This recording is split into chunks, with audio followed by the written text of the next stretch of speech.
Well, good evening and welcome. Welcome to Rangers Radio. Join myself, Fox. You're on the panel is my mate, Fox. Evening, Fox. How are you? Evening, Ox, yeah. You sound very upbeat, mate. I'm not really. I've been depressed all day reading the forums, mate, to be honest with you. It's not been a jolly day's reading today at all. What's making you depressed, mate? Oh, God, this carry on. It's going about blaming the Rangers support for this, blaming them for that. Right, okay. Let's strip it back then and let's have a look at it. You want to do that? Must we? Well, I'll go if it's making you depressed, I can't have that, mate. Oh, well, I hope you'll cheer me up. Well, no my fault you're having a drive patch, is it? Right, so... You can't keep a secret at all, can you? I can keep a secret. Very good at it, in fact. Right, let's talk about before the game even started. Was there an incident at Kilmarnock, Fox? Was there problems? Was there things that shouldn't happen in the top flight of Scottish football? You mean the queuing debacle? People failing to get in with legitimate tickets because the Kilmarnock turnstiles couldn't handle what was going on. Is that the incident you're talking about? Yes, and what did they have? They done on tried system for people getting the as far as I can make it, and some of the boys I've spoke to who were there, they had people with mobile phones that were needing charged. They wouldn't work. They were strip searching, searching right up to the gate. There was no cordon to stop people. It was just utter confusion. So who risk assessed that? Who said that was a good idea? Who said the software worked? And who's responsible for that debacle, Fox? Obviously, it must be the club that's putting on the game, mate, which is Kilmarnock. Who must be at fault. Along with who else? Because obviously there's somebody else come out and says where things are appropriate, yeah? Aye, well, I take it the stewards will be to blame. The Scottish League. The match commander who overseen it. I don't know, what are you talking about, the Scottish League? Well, obviously, if Kilmarnock put a process in place, they'd have to run that by the league, wouldn't they? How they were going to work, yeah? Well, health and safety-wise? Well, not so much health and safety. If you get a new process for getting in and out of the game, you imagine the league must know about that. It could cause potential hassle. Aye, well, it'll work all right when you've only got a couple of hundred normally going through the turnstile. It's when you've got a crowd of 4,000 trying to get into a game. The people arrived in plenty of time, as far as we're reading on the forums, some as early as 2:05, and waited to try and get into a game. The game started at 1:30, Fox. I hope I never turned up at 2:05. Well, I meant 1:05. That's one. What I've read and had I witnessed accounts that people took them 45 minutes to get into a run for a stand that holds approximately 3,000-4,000 people. Aye, 4,000. But the silly thing about it is, see if it wasn't for Scottish football trying to kill itself, the rest of the run was practically empty.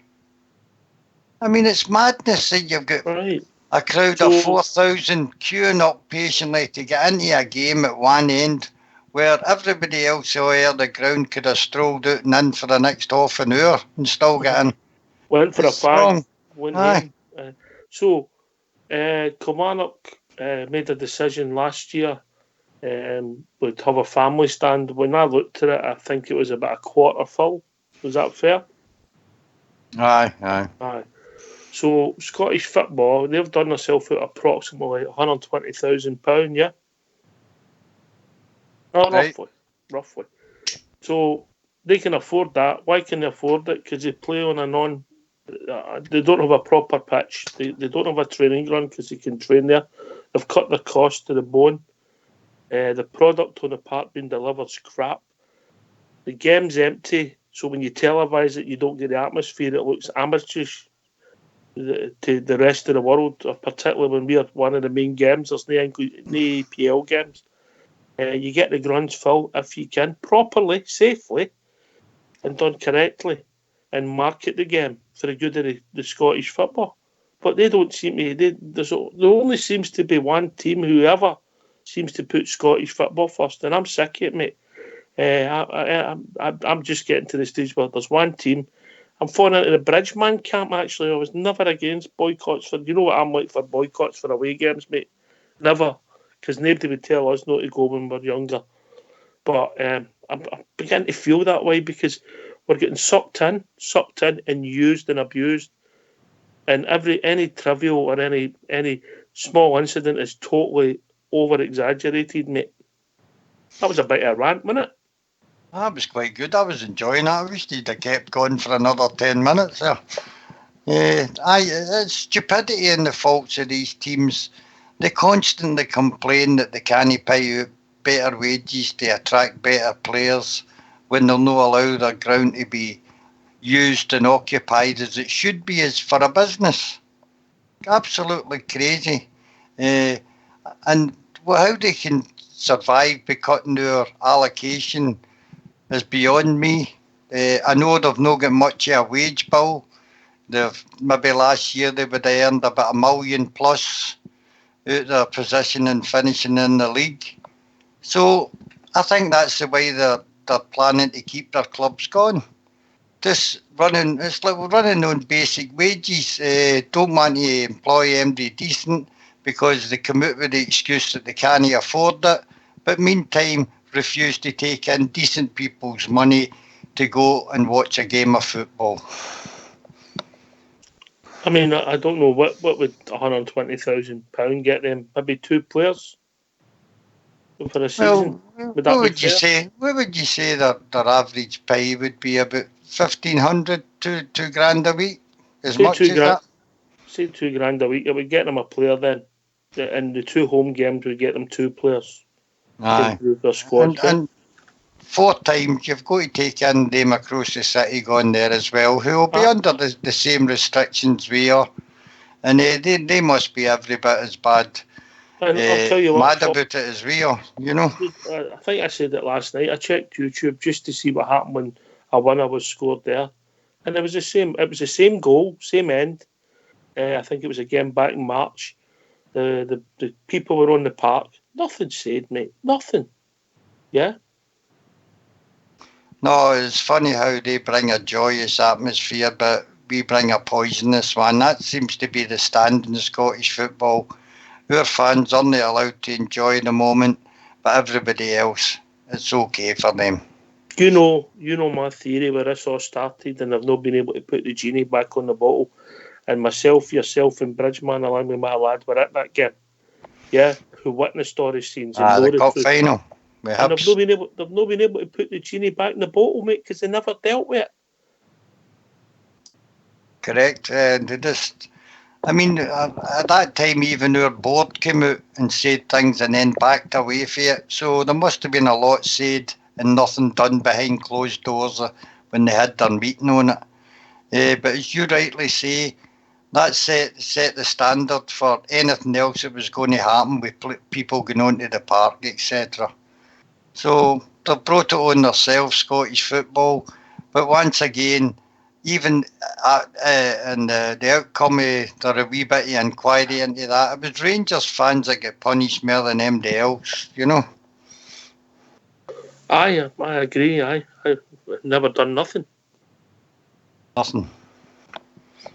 Defended yourself. That's it. Aye. So then we move on to what happened inside the ground.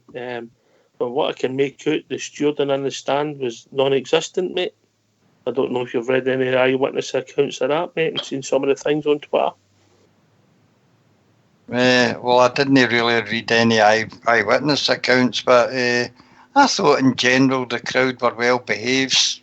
Okay, we sang a couple of tunes and enjoyed ourselves, but didn't seem like there was anything I missed. I heard a couple of your tunes, mate, that you play. I heard the Glasgow Rangers story being sang. I thought, oh, Fox must be you know to sing song sheets for that. Oh, that's an old song. Everybody knows that one, mate. Songs and Sticks and Stones will break their bones. What camp are you in, Fox? What with the songs? Yes. Oh, that's a hard one, mate. I was brought up to sing every verse of every song, but I don't know. I want to keep it that way, and then again, I don't. You know, it's kind of hard for the Rangers support, and I was reading that on the forums today, kind of 50-50 split on whether we should stop singing some songs and some add-ons, and as the common phrase is, move into the 21st century, you know. But I don't know where I stand with it, to be honest, Ox. It's when you see the other side of the city getting away with murder, you can understand how our boys say, what does it matter? They're just carrying on, why shouldn't we, you know? Well, aye. I get that, Fox. I get that. The point is that because of the media the way it is at the moment, I believe it's political, mate. Because, totally political, mate. You know, because of the government we've got in place in the country at the moment. But that's a whole other story. But it'd be great to hear fans, young and old, what their views on it would be, Fox, because... Aye, an interesting subject, I think. Is it time we altered our songbook, or do most people believe that we should retain the songs that we've sang for over 100 years, mate? So, good question to ask the phone listeners. Or a mixture of both, Fox. Aye. A mixture of both, you know. There's a couple of songs that will never disappear for the Rangers support. But I do agree on some of the ones. Bobby Sands, who gives a hell about Bobby Sands, mate? Honestly, couldn't give a monkeys about him. I think we should stop adding wee songs like that and other things. I do like the traditional songs that we've got.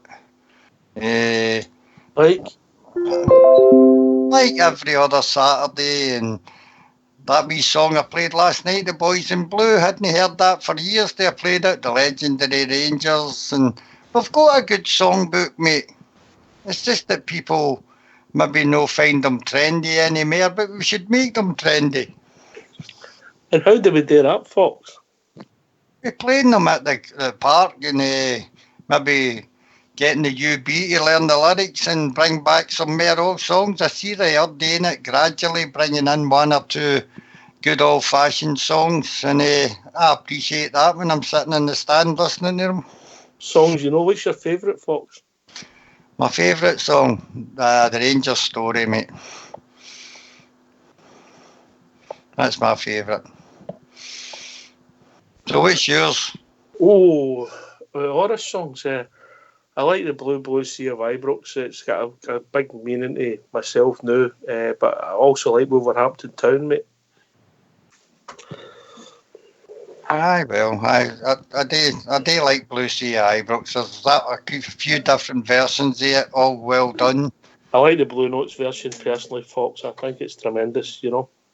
Aye, I know. I remember reading a thing in Follow where the young boys were going to hire a hall and introduce some new songs that people had wrote. I don't know what happened with that. I wonder if it's still gone or they're still working on it. Don't know if you read that or no, did you? No, I didn't read that, mate. No. What, you want to rave them up, are you, the tunes? No, just I think they were getting a bunch of musicians together to try and write some new songs. That's what I took it to be. And I hope they succeed. If they give us a notice, mate, Stevie will get us a few musicians that can help out with the songs. We've been joined by Jimmy, I see. Evening, JFK. Evening, guys. Nice conversation. How you all doing tonight? I'm all right, mate. I'm all right. I'm grumpy. Who's grumpy? You or Fox? I don't think Fox is grumpy. Oh, mate. I'm always grumpy. Always grumpy. Old school boy. Drove him to drink, mate. Terry hadn't a drink in half an hour and he forced him into it. Oh, as short a time as that, half an hour? Oh, my God. Terry, old school boy, couldn't take any more. His grumpiness. On the subject of the songs, guys, you know, it's a hard one. I want to sing the same songs that I sang when I was a boy, and I know that the powers that be are not allowing me to do that. I think they'll make an example of Rangers. I think that it's political, as you said, Oxshire. I think down the line that they will try and make an example of us to maybe shut a section of the ground or whatever. You know, well, my favourite song, I just put my no, it's the Billy Boys for me, mate, and I'm not going to sing it. I know I said a couple of wee words last night, I got into trouble for it. That was, sorry about that. But for me, it's the Billy Boys, Follow, Follow, There's Not a Team. That's the songs I want to sing at Ibrox, and unfortunately, I can sing so far and I can't have the add-ons. And for a lot of people, the add-ons aren't acceptable. But I can't sit in an Orange Hall and listen to Billy's March, Follow, the Billy's Boys, and Here Lies a Soldier, and then go to Ibrox the next day and sit on my horns and no sing the songs. So you are what you are. You know, you're brought up a Protestant first and foremost before you're brought up a Rangers fan. I'm certainly that, you know. Our generation, mate, I think things are wrong. Sorry? I think there's a change in the support, mate. I mean, Oxshire, sorry to interrupt me, but you and I know, and Fox here as well, and a lot of the guys and lasses in the lobby, we've all seen a big change over the years, how the fans round about us have changed, coming to the games and things like that. I can appreciate that. Support, mate, you know, there's a. I'm not saying who's right and who's wrong. No. What my argument is that I'm who I am, and I've always said about my culture. Can I separate my culture from being a Rangers fan? No, I can't. Because culture, mate. Aye. Where I come from, that's the way I was brought up, same as you were brought up by your dad, and same as Fox, you know, and a lot of the other people out there in the lobby and listening, you know, year by year, and is the right word bigot? No, I don't think it is. And no, if people want to call me that, then they're the bigots. No, I'm an Orangeman and a loyalist and a Protestant, and I'm proud of that. Should I be allowed to take that in and sing these songs at Rangers? Yes, I should. Others may see that as wrong. Even I have spoken to younger Rangers fans who feel it should be changed. My two boys, I don't bring them up there, no in the Orange or anything like that. I know Big Stevie's looking for maybe an extra big drummer. Big Graham might come in and do that for him, I don't know. But all kidding aside, I bring my boys up for the culture that I lived in. Maybe not as harsh as the culture I was brought up in, because if the word is bigotry, if that's what they want to call it, the way Glasgow was then and the way it is now. But I can see a disease in the whole, especially in Glasgow, about my culture being eroded or trying to erode it. So the devil's advocate will be that the two things are coming apart, mate, and that's the problem that we've got. People might say that we're dinosaurs, JFK. I know what you're saying, but as I put an analogy to you, right? What I'm saying is that a scenario is that I'm in an Orange Hall on a Saturday night, and whether I'm part of a flute band or I'm in the company and I'm up there singing the songs, right, with all the add-ons, because that, right, so they ask all of a sudden go to see Rangers playing the Spoon Burners on Sunday and decide, oh, I can't sing that. You're making Oxshire, and to take that away from you is diluting. But maybe that's the part that's Fox is making. That some of our, if you like, cultural songs that haven't get the add-ons on celebrate my traditions. I can see where he's coming from. If you're talking about the sash, yeah. Well, I think that the main contention is song to them all is the Billy Boys, because of obviously the add-on that are there, you know. And I don't have a problem with the add-ons, you know. That's me. And I don't know how many other Rangers fans out there have any problem with the add-ons. I know there's a different generation, but I know what Fox is saying. I remember reading that somewhere that Follow were going to try and organise some get-together and whatever, and there was going to be new songs and that. And that's fine. Look, Your poon in the lobby says he gets offended because he can't be there singing the Billy Boys. Aye, look. The fact of the matter is that put it this way, there's songs of all nature, whether it be pop songs, rock songs, which are part of our culture. You listen to a song that reminds you what you're growing up, your culture is. That's the same with the Rangers songs and the Billy Boys and the Sash, Derry's Walls. Honestly, for me, they're part of my culture, and they're part of my culture that ties in with being a Rangers fan. And I'm sorry, but if some people think that's offensive, then they're the people who should have a look at themselves. And the unfortunate thing is, if I do sing that, a wee silly steward will end up take me away, take my season ticket and tell politics to try and take me away right enough. But say you need to sit in a classroom at Sacro so that you can say, on Saturday night you go and you sing the Sash and the Billy Boys, but see if you come to Ibrox on Sunday, you better sing those songs properly. Absolute garbage. Had my wee rant, mate. Thank you very much. You feel better for it? I feel absolutely wonderful. I'll play devil's advocate here, Jimmy. You say that you go up to the Orange Halls and you sing your songs with the add-ons on, but that's the place for it. But Ibrox has been the place for it as well. It has been in times gone past, mate. I'm just playing devil's advocate, as I say, but a lot of people knew Jimmy might not feel like that at Ibrox. It doesn't mean you're in the wrong or they're in the right. I'm just saying that times are changing, 100% agree. That's what I said at the start of the convo there. I said that myself, you, and Oxshare, and many others have seen the change at Ibrox of not just the singing of the songs, folks, but the people who are coming to see Rangers. And brilliant that Rangers managed to make us what we deem as a family club, and bringing young families in and young boys and lasses in to watch the football. That's absolutely fantastic. I know people can get offended by the songs, but what am I supposed to do?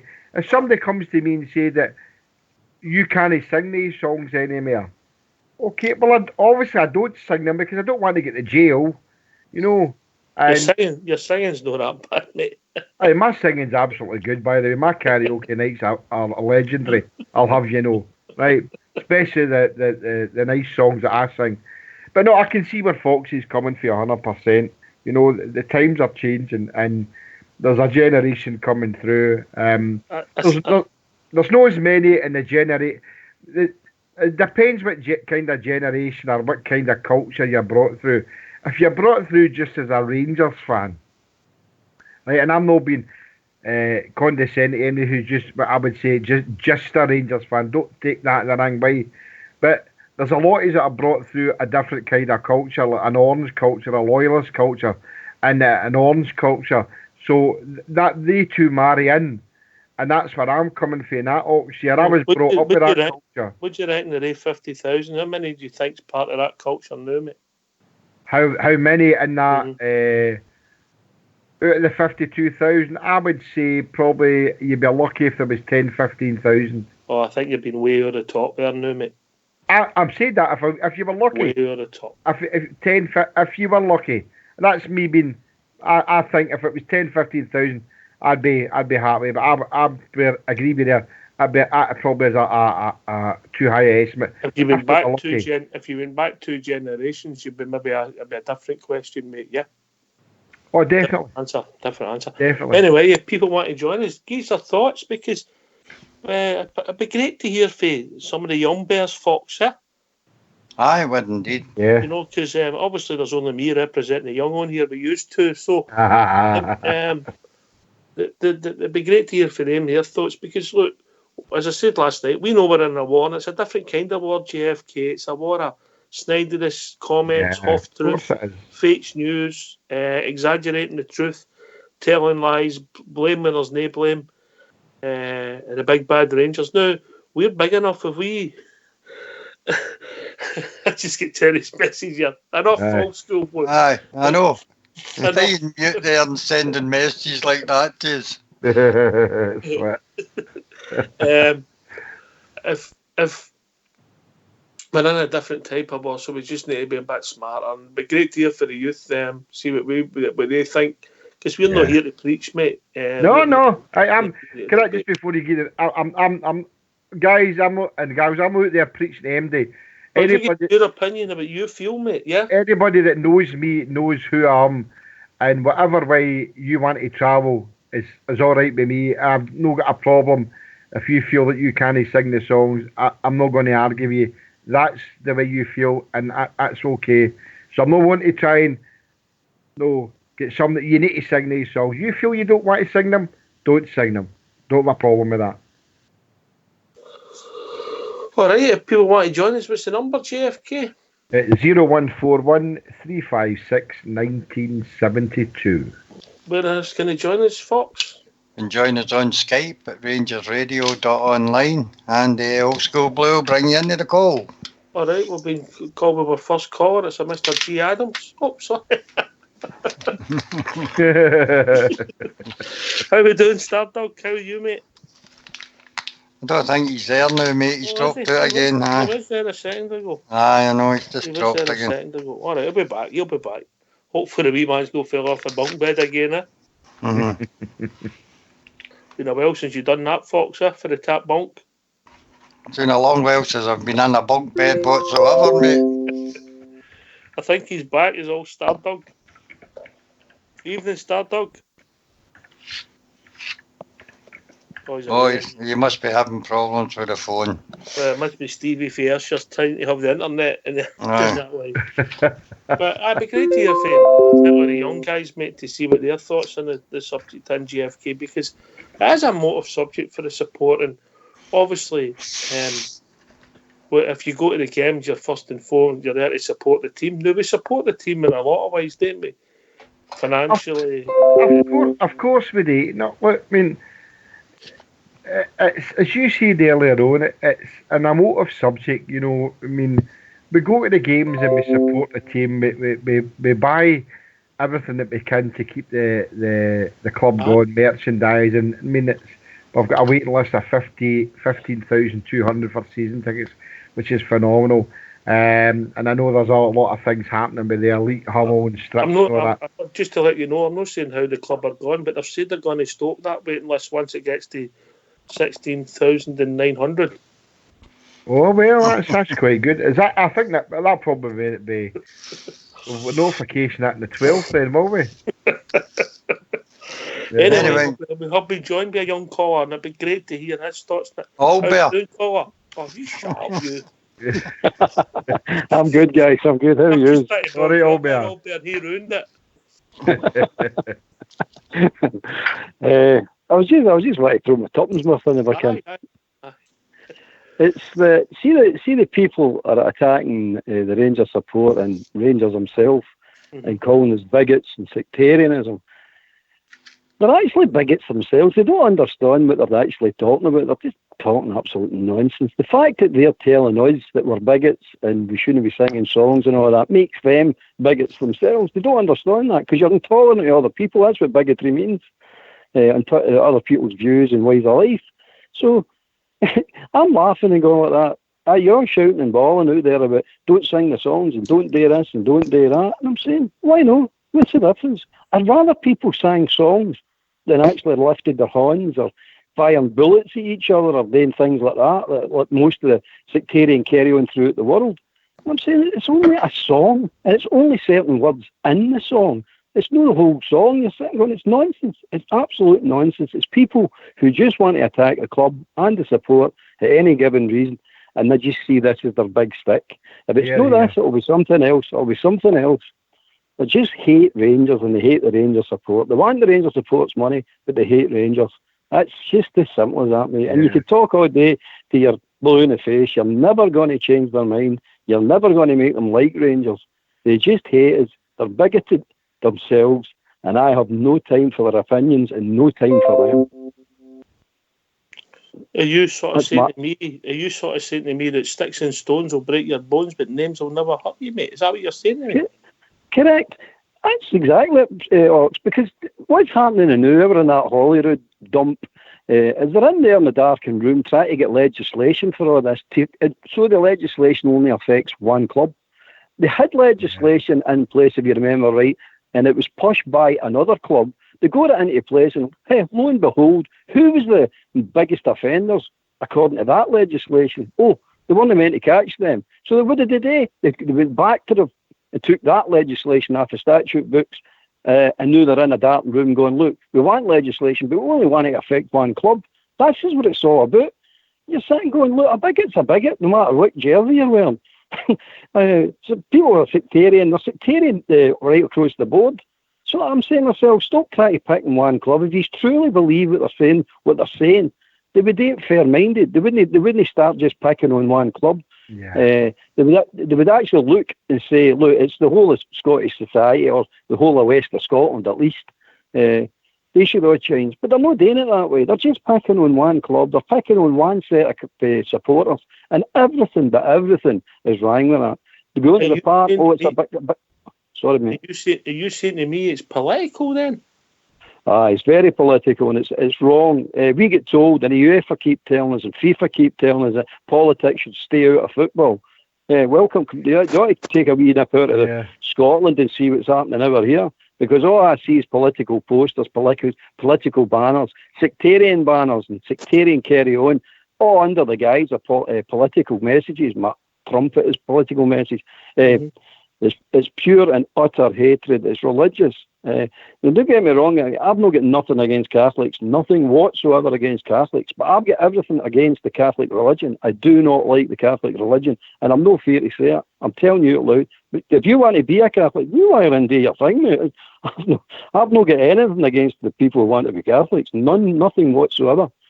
But I'm not going to sit here and in fact, I don't particularly like any religion for the fact it's divisive. But when you look at it for us, I mean, we've had Catholic managers, we've had Catholic captains, yeah. That's the support. And by the way, Amoruso scored the goal in the cup final. I remember there was people no cheered. So there was. Everybody went nuts. Scored the goal, won the treble. Yeah. But see, Oxford. Sorry, how you doing, Albert? What you're saying there is 100%, you know. But we'll get over the hurdle, if that's what they want to call it, about whoever we signed, whether they were an RC or no. Right, we've got over that, but that was a fallacy as well, JFK. Of course it is. You must be a psychic here. You're taking that was what I was going to use here. You can read the script. You know. Well, guys, wait a minute, Jimmy. Let's put this to bed once and for all, by the way. Rangers are never a club that didn't sign Catholics. That's nonsense. I wasn't going to say it. What I'm saying. No, you, Jimmy. No. I'm not saying you're talking nonsense. I'm talking about people who accuse you. That's nonsense. That's just not absolute nonsense. I remember when the story hit. It was Lawrence. The Lawrence family owned Rangers, and they asked Lawrence, the chairman, do you sign Catholics? And what he said was he turned to the secretary or somebody and went, I think one of the cleaners is a Catholic, is it not? And what they took out of that is, they don't sign Catholics. What he was actually saying to the guy is, I don't ask people their religion. I don't know he was trying to say, I don't know whose religion. If you want me to know to find out if it's a Catholic work for Rangers, I think the cleaners are Catholic. The whole backroom staff, the players could have been Catholic. He wouldn't have known because they don't ask the question. But that didn't get taken that way. That get taken into the context of that we don't sign Catholic. It's nonsense, by the way. There must have been thousands of players played for Rangers over the years. Are they pressing all that, trying to tell me they know the religion? Every single player that played for Rangers over their history. Garbage. Also, when you look at it with a common sense point of view, you think about it, a boy brought up in the west of Scotland who kicks with a different fit for us. He might not have been keen in signing for us if he was asked the question, yeah. That's the common sense, isn't it? When you really look at it. Of course it is. You know. But they never get asked. It says, what they tell you is, do you get asked your school? You get asked your school for your education status. That's what they're asking your school for, where you stay. It was never a day of religion. You sit down and have one of these tablets and you're going to end it. It's the unfairness. It's the unfairness of it all. It really annoys me, by the way. And see if I dropped down Deed arguing the point, I'd be quite happy. I'll argue them to death, by the way. They're not beating me. They're not beating me down with this anywhere. I'm had enough of them, by the way. I'll take any of them on any time, any argument, anywhere. If they want to argue with me, I'll argue all day long with them. I'm not backing down anymore. I used to be, I'll sit in my horns and no saying, no anymore. I'm not putting up with this anymore. I think that's the problem. I think since 2012, our support have been guilt. If that makes any sense. Yeah, the support's changed. It's a bit more radical. And aye. Well, we have been. I think he's raised new young Stardog. How we doing, Stardog? How you doing, folks? All right, mate. You having problems there, mate? I was having problems with the veins, mate. No, the technical issues, the veins. All right, okay. You did a crime, mate. You've got to do the time. That right, JFG? Oh, definitely. Dip it in and pull it out. No sympathy for us on here with that one, Lord there, will it? No, man. You settle down, Stardog, aye? Aye. Good. So what's your take on it, Stardog? Mate, I've been running. Look, I listened to the first 15 minutes of the show when you were talking about the fans and things like that. That's what I was on to get my piece on JFK. I watched see that the Kilmarnock fan, that fella Gordon Sawyers. He put a video up on YouTube, right? And at first I went on to look at it because it says it was his reaction to the loss. So I went on to look at it to get a laugh at it, mate. It turned out for me to be the complete opposite for that. He was actually at the game and he was pointing things out about you couldn't even see the steps in the away end. They were well overcrowded. There was fans. Our fans were in the Kilmarnock end celebrating our 90th minute thing. But in the Kilmarnock Football Club really need to look at themselves, mate, because this could have incited in-house riots and things like that. They totally let both clubs down, that football team on Sunday, mate. So they did Kilmarnock FC for me, because it was appalling. Some of the things even the Kilmarnock fans were pointing out, it was disgusting, mate. So it could have been a disaster, or it could have ended up a riot on Sunday. And I just thought, man, folk really need to take this so seriously. I mean, Kilmarnock Football Club, and get this sorted out, mate, because there was only 9,000 fans at that stadium on Sunday. How many of them were our fans? Do you know what I mean? How many? 5,000. There's no need for any of that to happen, mate. I was disgusted in what I saw on that online footage on YouTube. You need to go and have a look at it, boys. I watched it, but it's let Kilmarnock deal with it.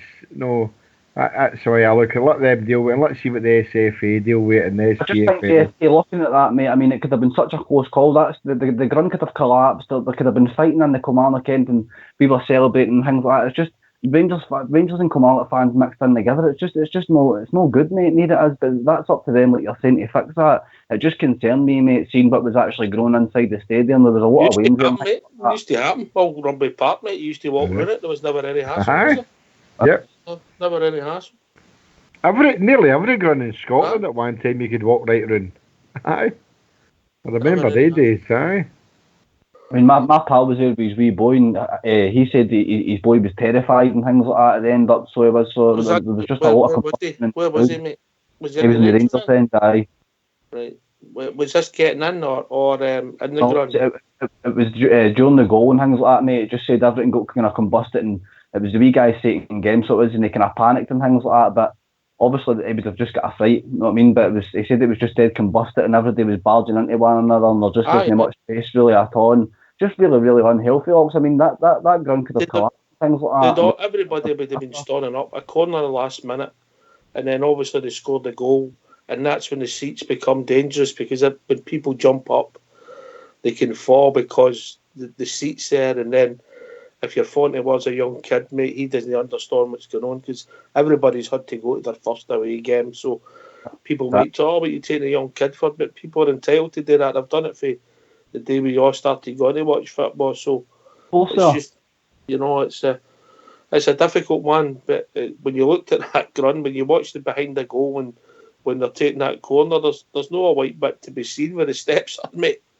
just think this was all put in place, mate, just so that we can't fill their ground and things like that. Like, we used to fill both stands. And we can't give them money. I know, but it's been done just to spite us, and I mean, there could have been lives at stake there on Sunday, Kim. I mean, it could have been just so much more than just getting one arrow on us. I mean, between us and them, we must make most of their turn there in a season, going to Rugby Park and things like that, and filming it twice a year. Maybe, I mean, there twice last year in the cup games and things like that as well. So the club just really need to look at themselves, mate, and stop this stupid point scoring, because there's fans' lives, young men's lives at stake and things like that. That's just not a healthy atmosphere to be in. Well said, young man. Fox, well said, young starter. I have got a wee complaint about what I see in the television with our away fans. Probably nobody like for this, but why don't you sit down?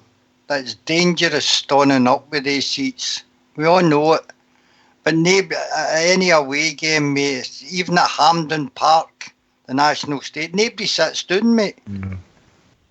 And it's a dangerous thing to do, because all it takes is one person to surge kind of forward at a goal, and then people will come fall down like dominoes. And it's not just our fans. I'm saying that way. There's loads of fans there. You said it the other night yourself, pal. You said it the other night. Football's an emotional game, and you can't sit down and sit and applaud like something out of Walt Disney. You know what I mean? You can't do it. You do it at Ibrox, mate. We all do it at Ibrox. I don't know about you, but I'm on my feet. As soon as Rangers hit the 18-yard line, I'm on my feet. Albert, see what Fox is saying is 100% correct. See the last few seasons where I sit. I can't. I've got to stand up and watch a Rangers Celtic game. Mm-hmm. I've got to sit in the back of my seat. Right? That's not to see the game. And when you see it into somebody, you know, it's not as if you're wanting a square goal with them. Like, you ask a steward, there's no problem getting jumping up and doing that. But we play the puddle drinkers. Everybody wants to stand up. Why? Why not just all sit down? I mean, I've never go to Hampden. It's not that, mate. Come on. That's not. How can you say that because we're playing the puddle drinkers, we need to all just stand up? There's an 82-year-old man sits behind me, and at the last puddle drinkers game there, he couldn't see a thing because everybody was standing up. He can't stand for 90 minutes. I'm not arguing the point for standing up. I'm not arguing that point. I'm arguing the point why they stand up, and that's the reason they stand up. It's emotional. That's why they do. So you take the emotion out of it and say, like, you can't stand up, and anybody that stands up is getting chipped out or getting to jail. I don't have a problem with anybody standing up when they're attacking the goals. But what Fox is Jimmy, everybody's standing up, just all standing. Well, what do you do then? Do you get stewards to get them to sit down? Do you throw them out the ground if they don't sit down? Give a monkeys. And you try to ask somebody to sit down. I had this argument at the last puddle drinkers game. And as I say, old John behind us, 82, he can't see the game. Away in F off, what do you want to do? So he end up giving a square go by a Rangers and a fellow Rangers fan because he'll no sit down. Right? And the reason he's got to stand up is because those on in front of him are all standing up as well. So if any of you guys and gals out there think it's good to stand up at a Rangers Celtic game, it's no. Stand up when the attack's happening or whatever. But don't all just stand up because you want to stand up against a puddle thing. Let me take this call coming in, JFK. I think he's got the show on. Evening caller. All right, Troops, how's it going? I'm Gash, the Rangers chat. Gash, how you doing? How's it going, Ox? All right, mate. How you doing, mate? All right, I just got a CC just sent us a message a few minutes ago. How are you, mate? How's life? Everything's kind of all right, you know what I mean? But I've been listening to you kind of and again since fucking back today, but just things really get to you. Know what I mean? Sorry talking about the football, know what I mean? Football takes care of itself. This is a kind of culture thing, know what I mean?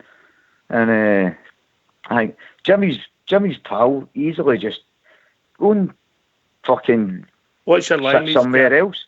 What's your language? It's not that easy, mate. The guy's... He's no my pal. Wait a minute. Let me have a wee say here. I mean, how can you ask an 82-year-old man? He's no my pal. He's an 82-year-old man. How can you ask him to go and sit with him? That's a shit. I'm going to just use that. That's a shit attitude.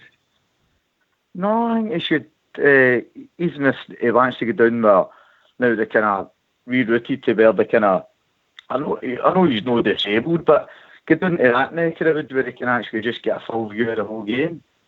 I'm just going to mute myself here before I'm just going to mute myself before I say something silly, okay? All right. That's pretty common sense. Guys, the emotions there in the Celtic games. People, you've seen guys, we all know who, when you go to any other game, they go nuts. Oh, your body's going into it's pumping. Aye. You can't I'm personally physically sick when I go on the ground. I'm never like that any other game. You're like fucking breakdancing, fucking walking up fucking the other ground. What's your language, mate, eh? Sorry, dude. Yeah. CC will be so disappointed in you. He says you're so eloquent. I've been taking lessons off Boswell, so I'm letting myself down, I mean. How do you think the football's gone, guys? Are we getting there? Awful. I think we've just toughened up a wee bit on Norris kind of year. Right. But, we got a chance, I just need... You're kidding me on. Just look at that last game, you know what I mean? We just get 3 points. Probably the hardest away place to go to. And we just walked away with 3 points. See how many other teams come back with 3 points are there. They're no... Just because fucking Clark, sorry. Just because Clark's away, you know what I mean, doesn't mean they're dafties. They're a tough team. And we just walked away with 3 points, so we're happy. No, the pitch is a leveler, eh? It's terrible. And it shouldn't. See, I think it's like if you've not got a grass pitch, and that's the point. That's the Fox that me and Fox were trying to make either. You can't organise people getting into the ground. You can't have grass on the pitch. The whole a lollipop, man, with a lollipop. They shouldn't be able to take wings across a road. They shouldn't be able to play football on a park without a grass park. It's terrible and it's bollocks. Here, mate. Here. I think the emotion about the Celtic game will be a hard one to solve because obviously, I get your point, move the old guy, but it ain't that simple because there'll be thousands of the big Jimmy, you know what I mean? I've not met the big guy, you know what I mean? And I didn't mean any kind of malice or anything like that, but if you moved one... I'm just thinking that, I'm thinking that probably likewise with yourself for the view, you're just a bear and you're just, you know what I mean? Adrenaline, you know what it's like, you know what I mean? That day of the game, half the time you can't even get to sleep the night before, just thinking about pumping them. And but I understand if the old boys know kind of up for it and all that, and that's a shame part of it, you know what I mean? The kind of thing, but it's kind of, you've got to kind of balance things out. But that's how I thought was trying to balance something out where I think the guy's up for it, I just think his age holds him back.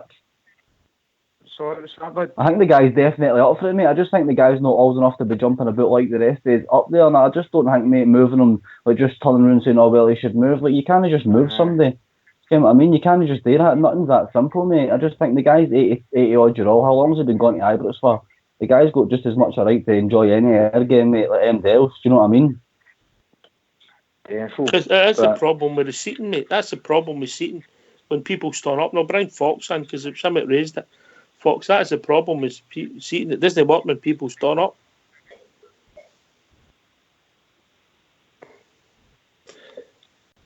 Oh, so it might be the design of the seating. It might be the fact that the people in front of you, because you still have it there, you could stand up and you can still be sitting down and see the game. It might be the design of the stadium. It might be at fault. No, what we were talking about, Ox, was we don't normally stand at Ibrox. I think the UB day, most of that section day, but the rest of the ground True Blue was in there one day. What was he like? Aye, very good. But, I mean, I can see the sense of that Rangers Celtic game when things were on the boil. But at the away games, they all stand up all the time. And I just think it's definitely a safety factor. And And I'll not be until something happens that MD will take any notice of it. That's all I was saying. Fox. Did you see what happened? Did you see what happened when Scotty Arfield scored the goal against the Puddle Drinkers? What corner did he run to? Yours. He ran to my corner, right? It was just a surge, right? I get knocked in my arse because all the arses behind me were all stoning up, right? Because I had to stone up, so I get knocked here. So I'm not having the argument, people saying, John's 82, he should be entitled to his seat. Fox, where you sit, I know there's nobody stones, but if you looked across, you'll see 2/3 in the bottom front of the Sandy Jardin and Rudden into our corner and Rudden the bottom of the Copeland and part of the east enclosure and part of the west enclosure all stone. Sit in your arses when the game's on and jump up when there's a bit to watch of the game, right? Because there's people want to sit and watch the game. I jump up the same as everybody else. So I don't want to fall out with the boy that was there. I muted myself in case I said something that might get me banned for Rangers Radio. I just thought his argument was wrong. Right? But the fact of the matter is, I pay my money and I should be allowed to sit. And that's the way old John. I'm able to stand up now and again. But in order for me to see the game, I've got to sit at the back of my seat. Right? So that I can watch the game. The back of the seat's not for sitting in, guys. So Rangers need to look at that. They need to look at the stewarding. So sit in your arses and watch the game and jump up when you should jump up and have a wee bit more consideration for others about you. Not just the elderly people around about you, but there's young boys and lasses who can't see nothing because there's too many idiots just decide that they're going to stand against the Puddle Drinkers. Which for me, I don't see the reason why. And it just they would maybe turn around and say to you, JFK, it's because they want to do it because the same that you want to put add-ons onto a song that you like. Well, I say to the guy if you want to go to a wee walk to the toilet and sort it out with him, but he sat back down again, so that's up to him. And I don't want to get down that road. But I go to a stupid wee stupid lassie steward or boy, and you're looking at me if I'm daft. In JFK. Yeah, well, exactly. So then you've got to take matters into your own hands, which you don't want to do. So a wee bit of more consideration. I've never wrote to Rangers about this, and I've never got any answer. So that's up to them. But that's a personal rant for me. I'm thinking of old John behind me, who's well, by the way. He's okay. He's recovered from his wee turn.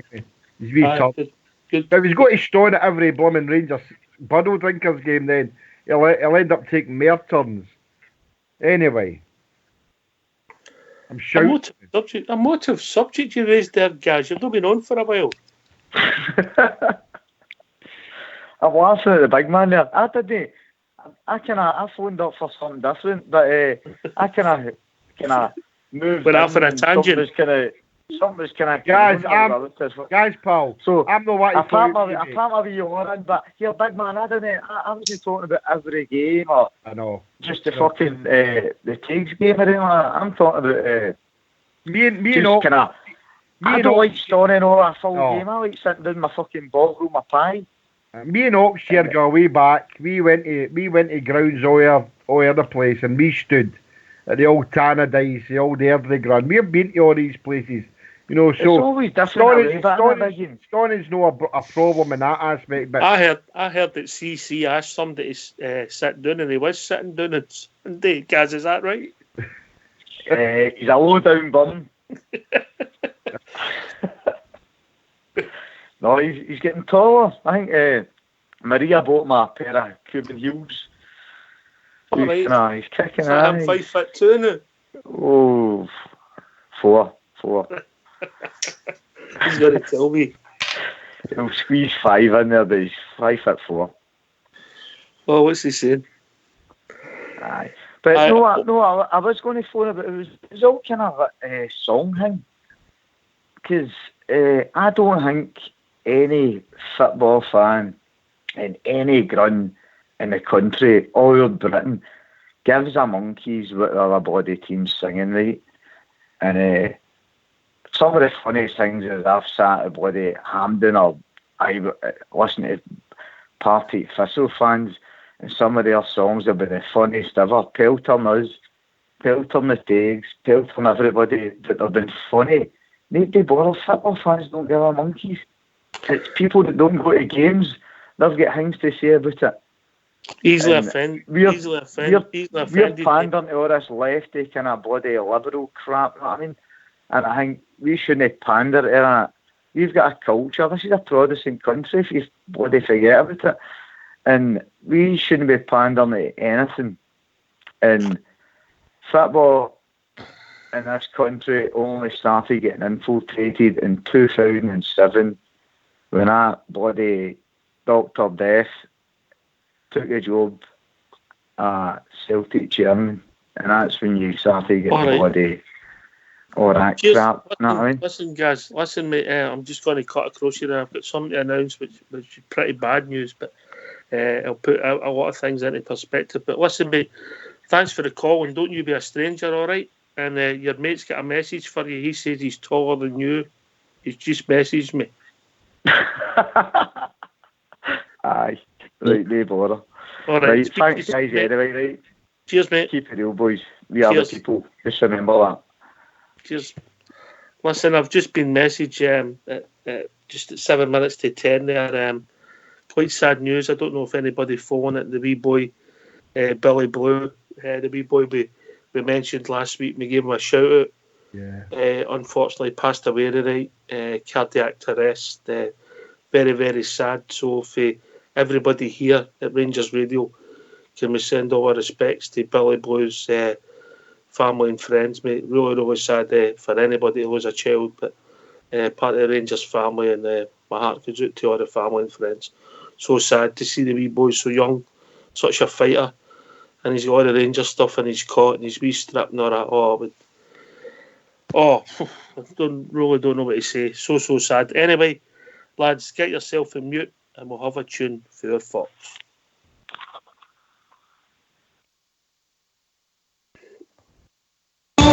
Today, forever and for always, we are Rangers through and through.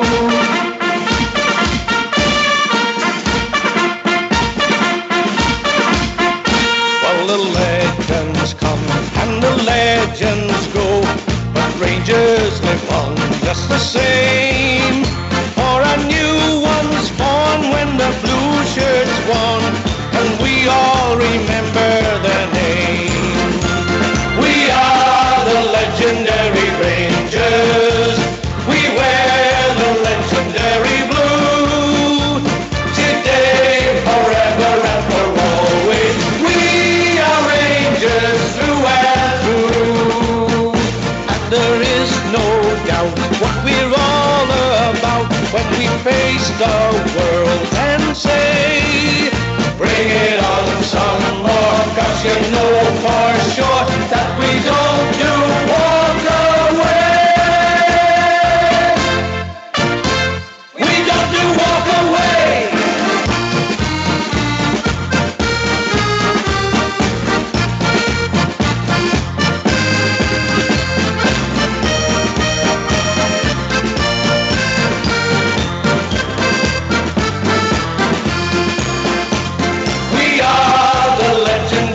Rangers, we wear the legendary blue. Today, forever and for always, we are Rangers through and through. We are the legendary Rangers. We wear the legendary blue. Today, forever and for always, we are Rangers.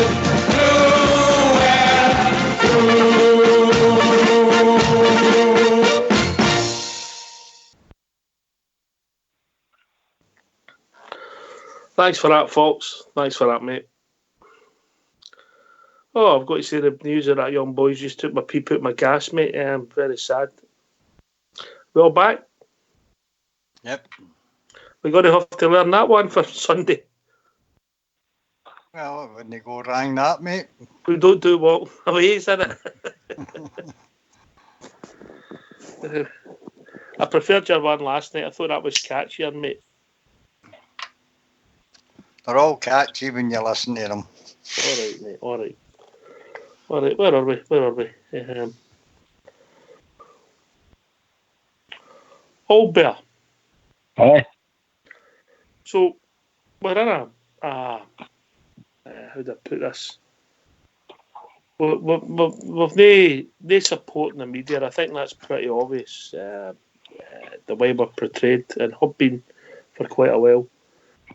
There's a story broke tonight, and we obviously we don't want to go in because that's no our business what happened south of the border. But there's a story broke tonight. There's nothing on the story. It's going to break in Scotland when the dam bursts. It'll be a bigger dam burst than the one in Derbyshire. The deflection tactics for anybody that's dealt with negotiations and PR must be able to see right through it. It's so obvious, but we still have no friends in the media. So there is still a lot of people out there who only get their news for the Daily Record, the Sun, or BBC Scotland, and maybe listen to Radio Clyde because they like the football. And they people are getting a picture that ain't true. It's a false image. It's just a false image. We're getting portrayed as... you got to remember, by the way, I keep starting a sentence and then jumping and stopping it, but you got to remember, one of the things that they try to do is vilify us. If they vilify us, then they can actually attack us. That's what they see. And the reason they're doing all this, and by the way, there's an agenda behind it. My belief is the agenda is Scotland can only support one big team with the money it's in Scottish football. We only can support one big team. They realise that mob across the city, they realise that, and the opportunity came in 2012, when we went down the tubes. They seen their opportunity like the boot right in, and their publicity machine went into overdrive. The political arm, i.e. that John Reid and his cronies all went into overdrive. Their law firm went into overdrive. I mean, it's ridiculous. They went to UEFA behind our back. The supporters are writing to UEFA about us. So we're getting vilified left, right and centres. Then, of course, the brown envelopes start changing hands in the media. The tea and custard cream scenario. I told you that before. That's just a euphemism for brown envelope. Come on up and get your brown envelope. Know what I mean? So you've got all this to deal with. Then the BBC fought out with us because we banned one of their reporters. Which was perfectly correct, by the way. But that actually only went on for about 3-4 weeks. Now it's on for 3, 4, 5 years now, or maybe even longer. So until we start getting this sorted, and I'm not sure what way we're going to get it sorted, because I know a lot of people think if we just win the league, it's all going to fall into place. I don't believe that myself, mate. But we need to do something to sort this. Can I ask you guys a question? As long as it's not too hard. No, there'll no be a shouting one. What old Bear said is right, but do any of you guys think that it'll change further down the line now that Stuart Robertson's taken there for Lawwell? Not a job, mate. Not a job. I just think it's a smoke screen. Swap around every 2 years or something like that, yeah? No, because I don't think he's got any backbone, Stuart Robertson. I think he's a competent man. Aye. And a guy with morals and fibre about him, but some people want a bulldog, you know? Yeah. Well, that was my question. Do you? No, I mean, like yourself, I don't think it'll make a one bit of difference for us. What all you got to remember, Jimmy, you got to remember, see the decisions in Scottish football, they're not made at committee level inside Hampden. They're not made at that level. No, they're outside of Hampden in clandestine meetings. Yeah. I mean, they're all Machiavellian trumpets, man. They're all hiding behind things and coming up with ideas out with the Scottish football that it's off to their own agendas. And there's a set of chairmen within Scottish football who attend these meetings. And the SFA is just a front. It's a puppet reign, like a puppet monarch. That's what it is to me. It's just hollow. There's nothing there. They're just getting used like puppets all the time. Look at Hampden. The Hampden carry on, as Ox said earlier on. They never addressed that situation with that invasion. And that's you go with Scottish football. The Hunt Rangers. They want one of the wee boys, the Rangers, the box of medals for the players, the runners-up. I mean, it's absolutely disgraceful. That's your national cup, and that's the way they're carrying on. You're sitting going, and then they're all wondering what's happening now. I'm sorry, guys, but football in Scotland is getting run in a clandestine meetings. It really is. It's nothing to do with that Hampden. They're fools. They're just puppets. Absolute puppets. Yeah, I totally agree. They're just empty suits up there. Yeah, I agree with that. And that was why I raised the question about Robertson. No, I just think that he's not he's a puppet. He's up there. And I wouldn't like to say that, mate. We don't know the guy. We've never seen him in action, mate. I just don't think he's got cojones to fight for us. You can't say you don't like the media, then pick what Stuart Robertson says out the media. Because unless you're in a room with him and see him in action, you don't know what kind of individual he is. No, and years gone by, before 2012, at least we had a voice in there, a voice that was being heard. But I get the feeling that he's not the man that would get the. To be fair to him, Jimmy, I'm sort of agreeing with you, Jimmy. I don't think a guy's that type of guy. He's not a bulldog. But to be fair to him, the committees and boards he's on, they're empty. They're no decision making places. You know what I mean? So not a jot is it going to make. Not a jot. And even if it was on a board or a committee that had the power to make decisions, he's got to get outvoted every time round the table because they hate us. Yeah. If you're going to come out and try and argue our corner, but they'll tell us, no, we're not going to. They're just outvoting. He's beat before he starts. Blue blood put in the lobby. It's something I was hoping we would discuss last week, and I think it's worthy a reasonable discussion because we spoke earlier on about the songs and that. But I was absolutely my eyes were burning when I put the television on and I seen Robertson sitting with Humza and that Paulie McNeil and others, the everyone anyone thing, and then Anwar and all them are involved in it. I just think it's absolutely disgusting that Rangers are went down this road, and it's nothing to do with, I've said before, it's nothing to do with black or white or anything like that. I just think it's the way that they're kowtowing to these people about eroding the culture, my culture, never mind Rangers culture, and I just think we've been joined by a caller. I'll cut across the GFK maybe on that one, yeah. Evening caller, I don't recognise the number. You shoot back, it's me, it's Magpie, mate. It's been a long time. Have you moved to us again? How you doing, mate? I've been working quite a lot, but basically, no, listen, brilliant show, lads. Just to let everybody know, this is a midnight special, Magpie Zone. There we go. But basically, listen. You can talk. Wait to hear this, man. Your Vauxhall Conference, he's Premier League. Anyway, lads, listen, I'm actually concerned. I'm actually concerned about the way things are happening to Rangers just now. I've listened to what the lads are saying there. We don't have a voice for the club. This is the weakest I've ever seen Rangers. And we're all waiting for somebody to put their head above the parapet and basically and speak up for Rangers, but there's no voice. Restatements for Club 1872 and whatever. But as a Rangers fan, now, these last years, I now have a hatred in me. I've never had a hatred like this in me, but I've got a hatred for the rest of Scottish football and for, just the whole Scotland and just particularly just now the way I'm sick and tired of walking into the town centre and seeing everybody be a Celtic top. I wonder what's happened to my club and what's happened to the supporters.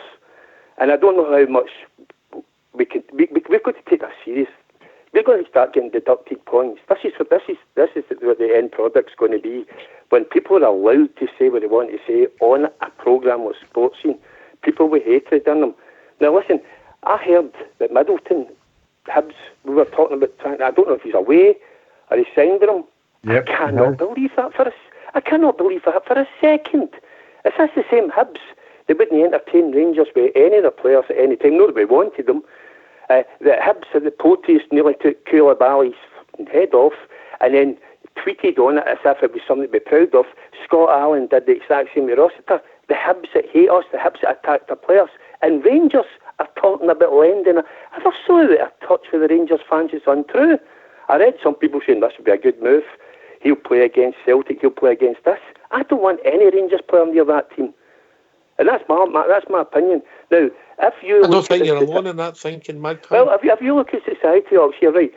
If, say there was Tory MPs went to the Loudon Tavern, right, and they actually had a photo shoot there, what do you think would have happened? But see when the SNP went to that fucking IRA pub in Guffin, nothing said. When you seen the effigies hanging up, right, what was the Orange Order? I'm sorry, JFK, but what did the Orange Order do about that? Why did they not just say that's your religion? We're offended, because if that was any other religion, they would have been hauled over the coals. You've got to remember that the Orange Order can make all the noise they want. If the media don't print that the noise being made, you'll never hear about it. But the thing is, right, fair dues. But do you know something? Our voice will never be heard now. I think it's too late now, and that's the sad Can I come in here, Magpie? Should interrupt you for how you do, pal? Long time no here. I do, but no bad. What you're saying there about the Orange Order is 100% correct. But I mean, any of the guys on here that know me and my brothers and sisters, and some are fair out with saying that the Orange Order are toothless now, mate. Now they're back doing that many times, and I don't want to make this into a political show in that way, but the Orange Order are back doing in a lot of things, and that's the way I see Rangers going as well, Magpie. I just think that we need to be stood up and be counted. Since 2007, as we all know, it was all bare said. I mean, they got Lywell in there, and their campaign was relentless, and unfortunately what happened to us in 2012 just made it good for them. We need to all stand together here, and I know singing the songs is not appropriate to a lot of people, but what do we do? Do we just back down and let them throw their tappies? I don't know. I know there's got to be change. I know we've got to change the words of our songs, and if that's got to be, then I'll go along with that. But I just feel, as an Orangeman and a loyalist, I just feel that my culture, and as a Rangers fan, my culture has been eroded away, and that's no good for me, and it's no good for the generations of my family and all your families out there going forward. So that's the way I feel about that, Magpie. I just think... I just heard in the news the other day, and I thought it was a joke, right? That basically somebody get paid £10,000 for walking past, if offended, walking past the Queen's portrait in Stormont. I walk next to Celtic Park, I should get paid fucking £300,000. I have to look at that every day. You know what I mean? This is a society who are so easily offended for words that have been sung for how long? Is that not taped off yet, Magpie? I thought that was a crime scene. I thought I was getting taped off. I thought it was a crime scene. Well, listen, mate. Let me cut across you there. We've been joined by a young fan from Northern Ireland who might put a whole different spin on things, being a younger fan. Evening, big man. All right, guys. How are you all? Right. How you doing, big Ulster? Good Ulster. No, I'm doing well. Give us your thoughts. Well, I know we've obviously been tensions are high on the show about different wee things, but I'll put on a good story, a good field story, I suppose. Obviously, I was in the home end at Kilmarnock at the weekend there. That's the only way I could get tickets. There was actually 4 of us. And there was how many bears do you reckon were in there, mate? You would see when Kilmarnock scored, wouldn't you? I thought we were the only 4 until we scored the late winner. And how many then you see the wee pockets of fans. A pretty good amount, to be fair. A lot more than I thought. Right. There was actually Nope. No. Not that I've seen, to be fair enough. It's just good. Right. In front of us, actually, there was an old fella and his a young grandchild he had with him. And at the start, the Rangers fans were obviously singing and cheering. This is before we even scored the goal. And the young fella kept, clapping to the tunes that the Rangers support were singing. And we were obviously all elbowing each other, and laughing. Wow, there must be 2 bears there. And the grandfather, he was going into the child's ear, telling him off. And the wee child just started screaming out, "But Granda, I don't want to be a Kilmarnock fan. I want to be a Rangers fan." And we were in stitches. But here, the wee child got took out and wasn't brought back. The grandfather wouldn't bring him back again. He took him out at half time, and that was it. But we high-fived him and all, when he was going out.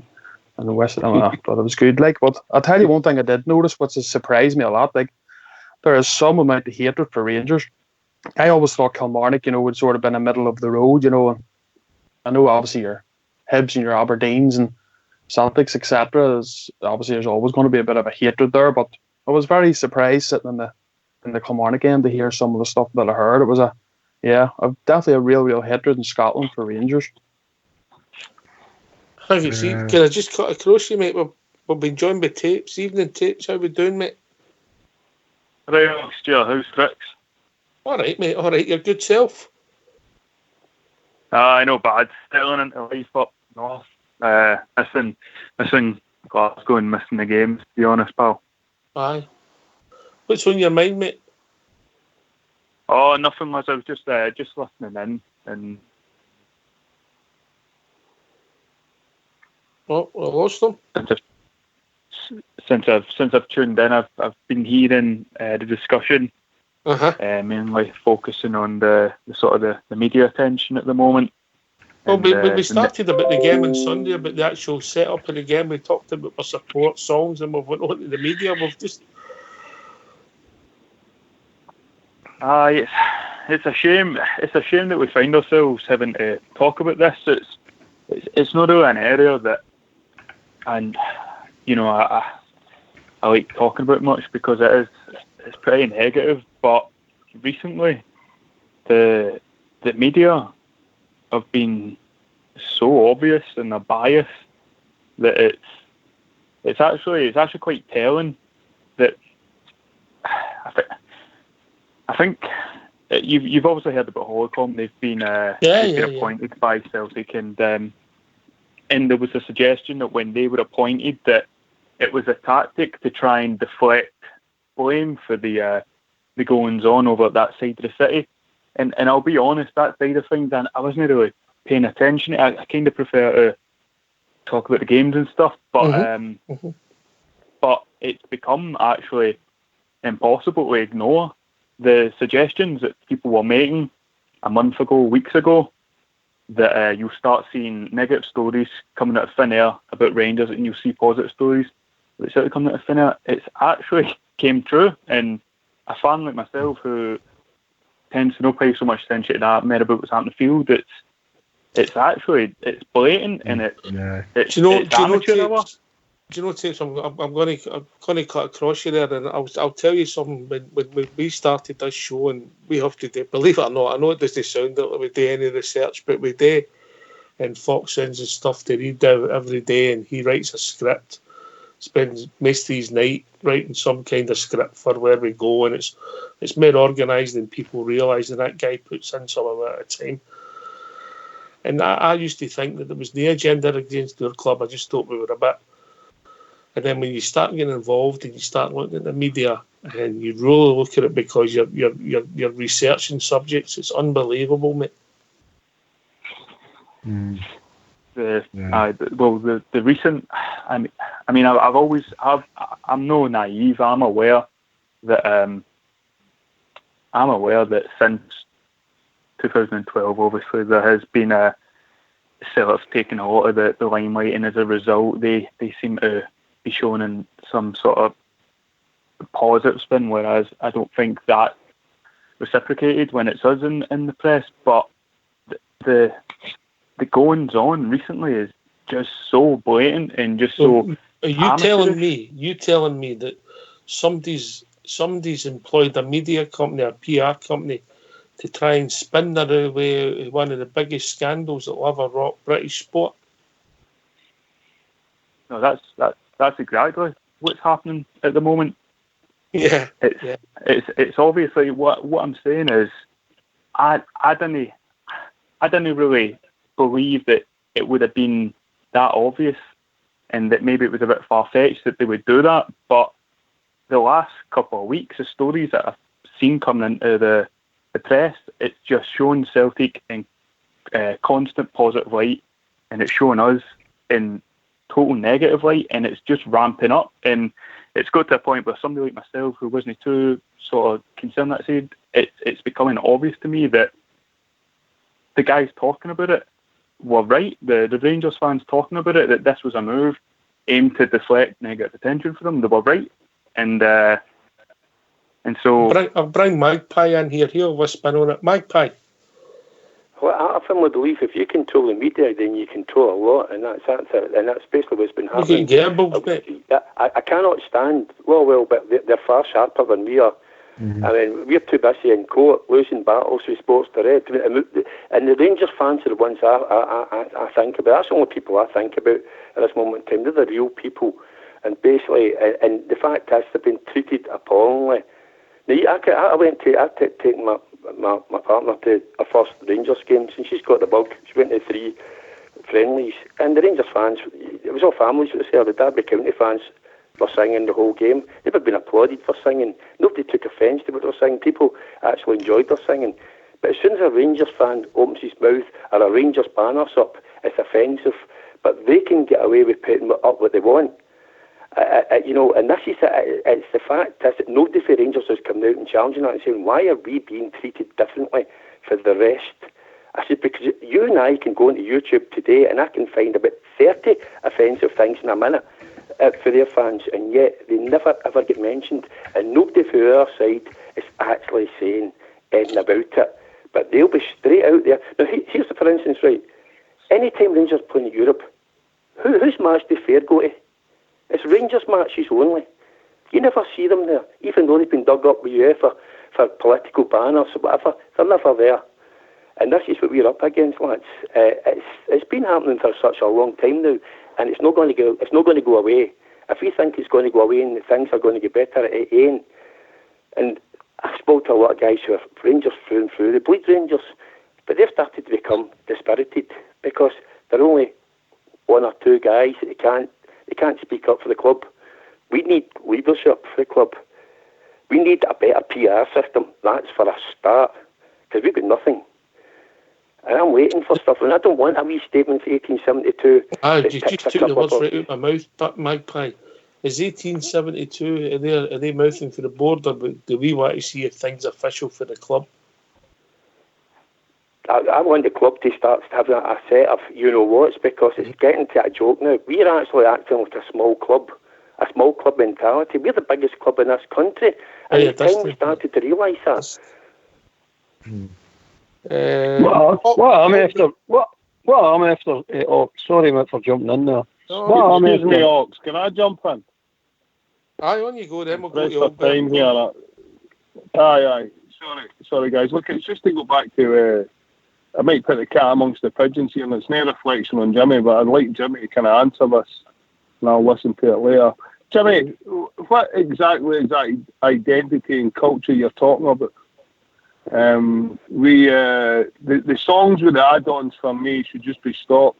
The songs with the add-ons that reference political or terrorist organisations, I cringed at the weekend when I heard that. I'm sick to the back teeth of it.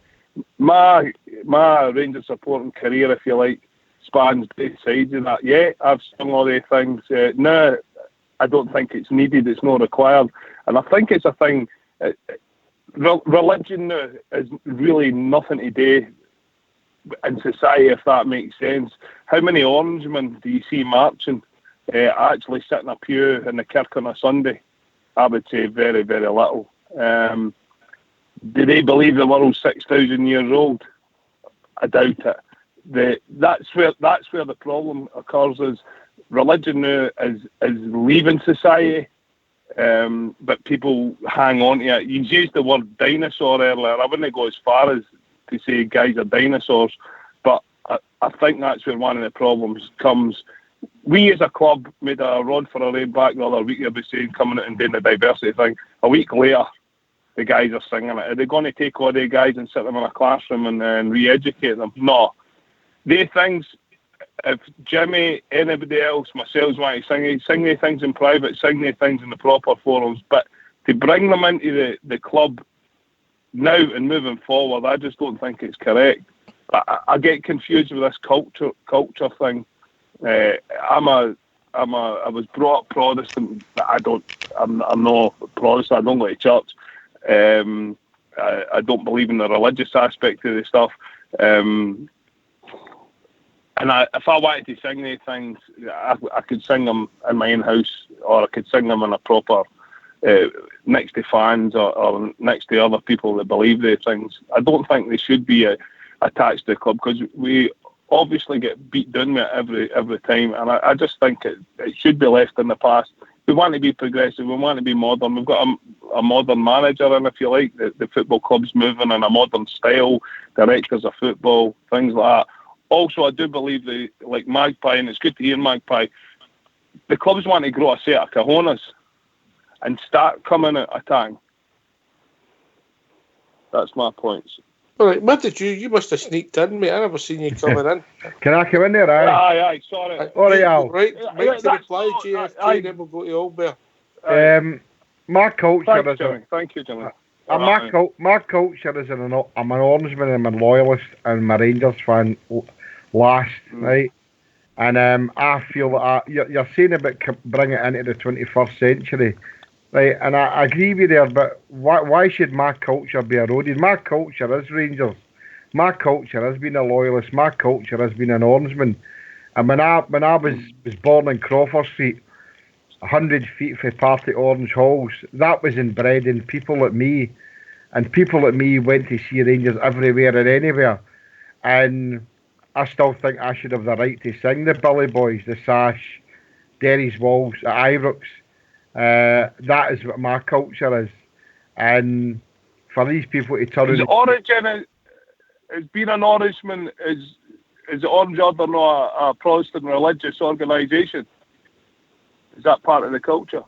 Of course, I'm a Protestant Orangeman. I'm a loyalist. Right, but I want to sing my songs. Right, so that's the way I understand that. Right, so I mean, no disrespect to anybody who isn't in the orange or into loyalism. I mean, I'm in a big way. But you've got to remember, we've got a culture here that there's people in Northern Ireland. My good friend Ulster, we see what's happened there. You know, they're trying to cleanse it. They're trying to eradicate the good people in Northern Ireland, and they're trying to do the same. And they're doing a lot in Glasgow. And what they're doing here at the Pedo Dome is absolutely disgusting. But what they're trying to do to us is they're trying to erode our culture, and we need to fight back.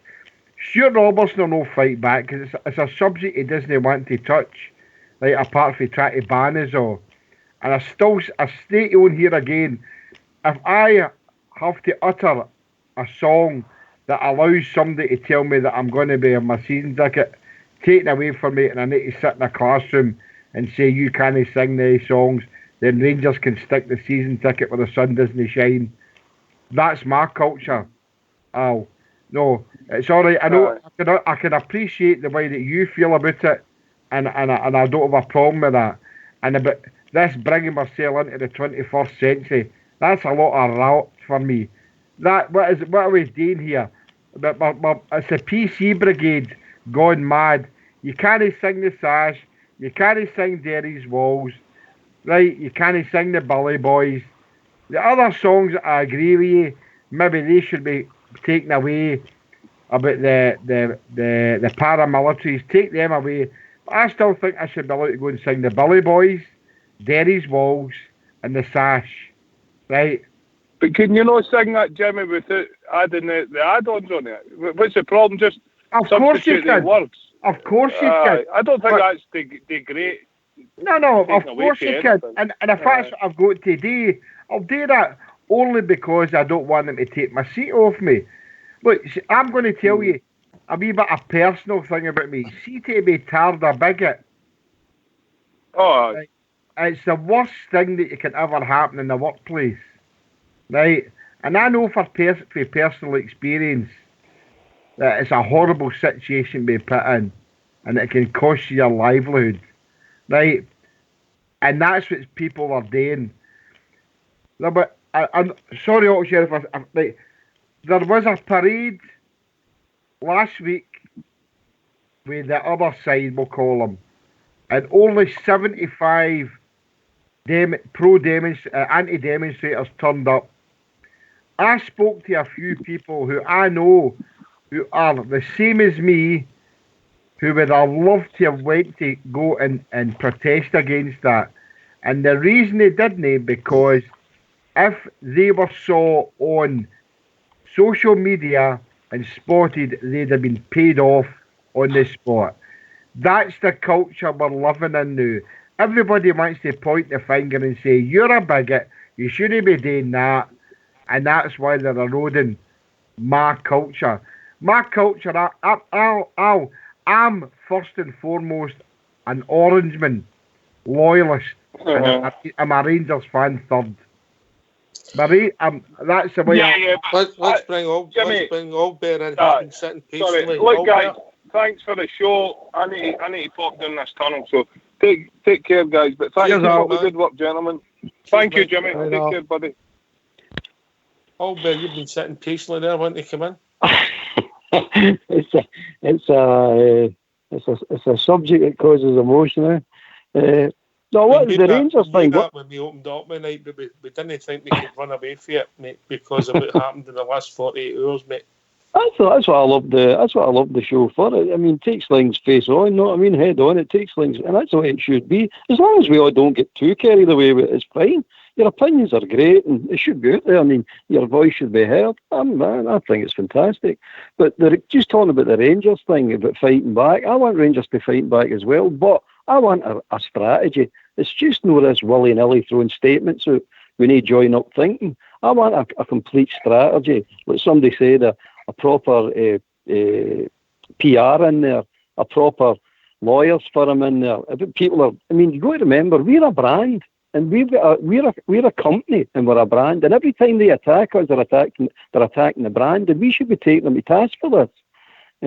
Like that clown on BBC. I mean, that guy should be never out of court with us for some of the things he's saying. And if we don't start with a strategy, put things in place properly, get structured properly, and fight back that way, well, we're wasting our time. Us shouting and bawling, 1872 shouting and bawling, and the board shouting, sending an odd statement out, it's not going to crack it. It's not going to do anything. It's just too disjointed. I want to be led, but led properly. And if we can get a strategy for Rangers, of where we're going, what our brand's going to be, the songs are the songs, and if we're going to sing the songs, well, we're going to take the consequences when these snowflakes are going to eventually get the legislation sorted out. So it's up to ourselves, isn't it? It's all about the Rangers, and it's down to what Rangers supporters and the Rangers board day. It's right down to us. I don't know where they're going to go, but I want lead. I'm telling you, I want leadership. I want proper leadership. Ulster, you're obviously... Oh, sorry, Ulster. On you go, mate. On you go, Tips. Yeah, go ahead, Tips. You go ahead first. I didn't say anything. Oh, it was Magpie, was it? Sorry, Magpie. Oh, sorry. I just wanted to say... Oh, no, I'll never get in if he goes on. Just coming out that last what was said there is 100% true. Now, something as simple as like Alan Brazil, right, in TalkSport, calling one of your players on a radio programme a lunatic practically, right? He is getting across that this guy, you shouldn't be signing this man because he's a crackpot. What other player? I've never known anybody been allowed to use that kind of language towards a footballer. Some of the things levelled at that boy Morelos is ridiculous, and the club don't come forward and say anything. Going back to the Morelos there, Morelos was the fact. Well, we had the trainer's statements on Morelos, didn't we? When they listed all the things. But that's his thing. Trainer's not worth that. Let's be upfront and honest about it. I think, man, I'm sorry, if anybody's in Club 1872, listen, this is my personal opinion, I think you laughed at. I think you just laugh at you. They don't take you serious, and they won't take you serious until the club start having a voice. There's plenty of things, as I said, you just need to go into YouTube, and I could go and get something counter to what I've witnessed there. It's already showed you Celtic fans jumping up and down on top of that stand. It's already, I've seen pictures of Celtic jumping down on top of police cars last year, and they had to cut short that parade they were having, the first time ever a bus parade's ever happened for anything like that. But Glasgow City Council were going to give them their blessing. And yet that gets buried, and we forget all about it. We have to start fighting back, because see, if we've not got strong leadership, we're really going to fail. Do you know what I mean? And we'll always be failing. And you know, and that's what the Rangers fans are looking for just now. They're looking for somebody to actually challenge us head on, because this isn't going away, and it's going to get worse. We've got it on a football context. I think I'm way over there. We've got a classy manager who's leading us in the football front, but we maybe need somebody. And he'll be drifting out of football. Who's going to take this nonsense he gets every week as well? But Morelos, every week he gets asked the same questions. He's getting so fed up with it. And even when he gives an honest answer, he's getting criticised. But good old Lenny, the lunatic, he's everybody's favourite. Do you know what I mean? Sorry, lad, he's getting a rant on you. He's a professional victim, but that's what you got to remember. He's a professional at that. You know what I mean? So to be fair with that face, he is a victim. Don't have a go at people with red hair, big Ulster. We're talking about clubs, obviously, and teams and supports bringing religion and politics into football. You know, what we have to remember is the club across the city from yourselves over there in Scotland and Glasgow was founded by a priest. They still have them proudly sitting outside their stadium. You're there at the weekend and all, you know, using their own words, basically come at us and the Fenian army will come at you. You know what I mean? That's what you have to beat if you want to beat anyone. There's no talk about it at all. It's all rosy. And then obviously attacking us is pretty easy because our club, unlike their club, aren't defending us, and they'll defend their right to be what they want to be to the last man. And our club are too easy being picked on. That's just the way it is. We need to have a bit of backbone in our club. The facts of it is, you know, rightly or wrongly, back years and years ago when Belfast Docks weren't going too great, many of Ulster men who were good in that trade went over to the Clyde and adopted Rangers as their football club because they didn't have a place at Celtic Football Club because it was at the time was full of the Catholic religion, so it wasn't a support that we felt that we were comfortable, and the adopted Rangers as their club, and that's just the way it is. It goes for the Ulster 36th Ulster Division, which most of the songs about the UVF that the Rangers Sport sing is about the 36th Ulster Division, who were a legal organisation at that time fighting for the British Army. Proudly sing your songs, proudly sing about the Ulster volunteers in the 1916, because there's nothing wrong with that. Be proud of them. There you go. A wee history lesson as well. You get it all in Rangers Radio. Definitely. Yeah. Well said, young man. Well said. Yeah. Stardog, you've been sitting very, very quiet, mate. You still there, mate? I'm still here, mate. It got off a political for me there. You're ages with Ulster, mate. Then there's myself, then Magpie. Be careful now. Magpie will kill me. Look, mate, on the religion side of things, I mean, my dad's for a village and things like that, and he's in the Orange Band and the Sonic Lodge, and he's a season ticket Irish for 20 odd years. And I mean, he used to come in and rattle some guff when he was drunk and let's do this and let's do that and things like that. I followed it maybe up until I get to jail, mate, and then he stopped involving me in all his wee hindies. So I kind of fell away from it all. I mean, my wee gran was obviously, she was Catholic and things like that. So I've always loved my wee granny and things like that. I come to a family that's kind of mixed. My dad's side's all Rangers, my mum's side's all kind of Celtic and things like that. So I see everybody as an equal. But again, I totally understand like Jimmy and his point of view and his culture, because that's his memories as a way, and that's how he was brought up. That's what all he ever knows and things like that. So I don't believe anybody has the right to take anything away from Andy in that aspect, mate. It's each to their own, and I've always believed in that. That's really all I've got to say on the kind of religion things like that side of that, mate. You might not have a lot to say, but some makes sense, mate. Yeah. It's just always the way I felt, mate. My gran was a Catholic, and I was like, I love my wee gran to bits. She was my best pal and things like that. And then obviously my other gran used to get gassed and sing No Pope or Rome. That was her favourite song when she had 1 too many sherries. So I come to both mixes, mate, and I love both my wee grannies all the same. So that's just the point of view I see it as, and I don't chant things, I don't bring my veins up to it, but I totally understand what Jimmy, because that's his culture, that's how his family and his father and that brought him up. So nobody's got the right to take that away from anybody, because that's all you've got, mate, that's all you know. You're right, mate, you're right. Young man, you're 100% right there, Fox. This is all your fault, Mr. Fox, eh? Oh, it's good. I'm just listening away, mate. I've only got 2 points to make. One is the club can't have it both ways. Yep. Everyone and everybody, anyone and then trying to push out a loyalist orange culture out the club. Yep. You can't accept everybody else and push out what's been the backbone of the club for years. Secondly, I'd like to say, I think we're all being conned by the attack zone Rangers. I think it's a disguised attempt by the SNP to push out unionism out of Scotland, and we're the likely targets. Yeah, here. Brilliant, Fox. Brilliant, mate. You get rid of Rangers, you look at the amount of orange halls, etc., being used for supporters to sort of mingle all around Scotland before the games. And as you say, Fox, they don't want that.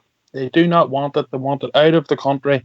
And I hope you guys over there never allow them. And see anybody who votes for that SNP party, they are against you.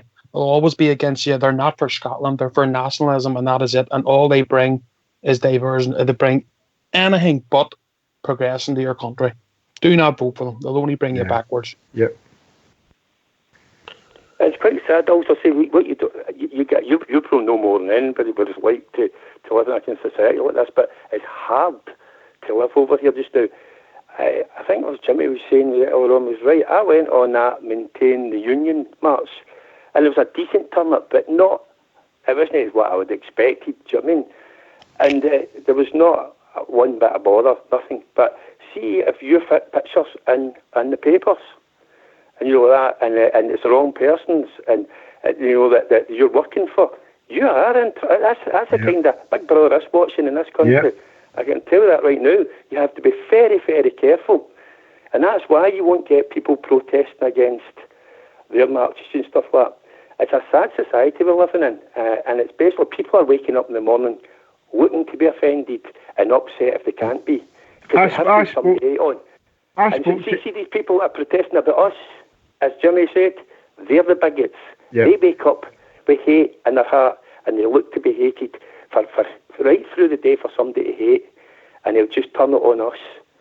I spoke to one of the guys. Quickly. On you go, pal. Right, just to put it into perspective, mate, right? Like, obviously, you get some folk that bores them and some folk that doesn't born, right? But see, Connor was born on St Patrick's Day, and he was meant to be called Callum until my father had made a remark about the day he was born and things like that. And I just gave him the Irish name and things like that just to show him how much it doesn't affect me and things like that. I just think people let what other people say bother them too much. In my eyes, mate, it should be each to their own, and who are we to tell anybody else what they should support and what their belief should be and things like that. But that's the difference. We're getting told that's what I see. Exactly. And I come for exactly. I know that's what I'm saying, mate. That's what I'm saying. But that's what I'm saying, mate. I mean, who are they to tell individual fans? My mum was Catholic. My dad was Protestant. But my mum's family, my mum, nobody went to a wedding because she married a Protestant. My gran married a Protestant. She got married by a black eye. It's not just let's be upfront and honest about this. Anybody who thinks it's just Rangers fans that are bigoted, it's no.